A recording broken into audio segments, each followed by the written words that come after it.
আইনের কাছে এইটাই চাই যে আমার ভাইয়ের খুনিদের যেন দ্রুত বিচার হয়, এটাই আমার চাওয়া।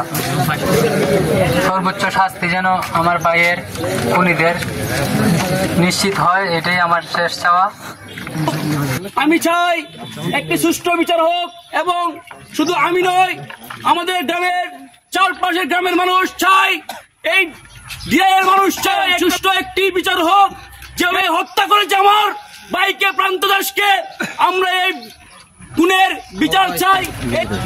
আজকে যে নৃশংসভাবে খুন হয়েছে প্রান্ত দাস, সে অত্যন্ত একটি ভালো ছেলে ছিল, এলাকার একটি গৌরব, আগামী দিনের নক্ষত্র। তাকে নৃশংসভাবে খুন করা হয়েছে। তার খুনের আজকে আমরা মানববন্ধন করতেছি। বাংলাদেশ সরকারের কাছে আমাদের এই আকুল আবেদন, এই নৃশংস খুনের হত্যার জড়িত যারা, এই সাইন মিয়া বনাম তার ছেলে একটা কুখ্যাত খুনি, এই এলাকা সন্ত্রাসবাদ, আতঙ্কবাদ অনেক কিছু করেছেন। আমরা নীরবতা পালন করেছি। সে একটি খারাপ লোক।